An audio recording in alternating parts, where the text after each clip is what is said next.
माजी पंतप्रधान डॉक्टर मनमोहन सिंग यांचं काल निधन झालं. त्यांच्या निवासस्थानी पंतप्रधान मोदी आणि केंद्रीय गृहमंत्री अमित शहांनी मनमोहन सिंग यांच्या निवासस्थानी जात पार्थिवाचं दर्शन घेतलेलं आहे. मोदी, शहा आणि भाजप अध्यक्ष नड्डा यांनी सिंग यांना श्रद्धांजली अर्पण केली आहे. तर काँग्रेसचे नेते आणि विरोधी पक्षनेते राहुल गांधी आणि संपूर्ण गांधी कुटुंबियांनी मनमोहन सिंग यांच्या पार्थिवाचं दर्शन घेतलेलं आहे. यावेळेला त्यांच्या कुटुंबियांचं त्यांनी सांत्वन केलंय. तर राष्ट्रपती द्रौपदी मुर्मू, माजी पंतप्रधान मनमोहन सिंग यांच्या पार्थिवाचं त्यांनी दर्शन घेतलं आणि श्रद्धांजली वाहिलेली आहे.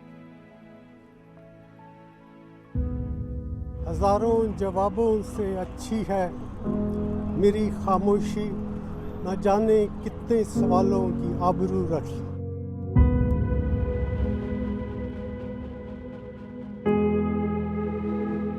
मैं डॉक्टर मनमोहन सिंह जी को सभी देशवासियों की तरफ से श्रद्धांजलि अर्पित करता हूँ.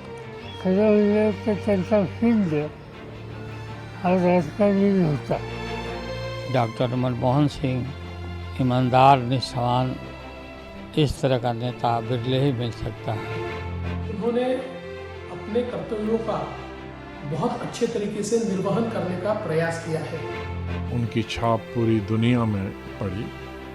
उनके इकोनॉमिक लिबरलाइजेशन के लिए अत्यंत सालस व्यक्तिमत्व, सुसंस्कृत व्यक्तिमत्व, थोडेसे अबोल होते परंतु निर्णयाला मात्र पक्के होते. अमेरिकेशी जे नातं म्हणजे प्रेसिडेंट ओबामाच्या पुस्तकामध्ये मनमोहन सिंग साहेबांना त्यांनी गुरु मानलेलं. एक अत्यंत सचोटीचा प्रामाणिक नेता, प्रशासक.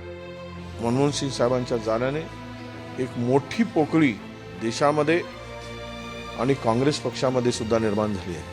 असा नेता पुन्हा होणे नाही.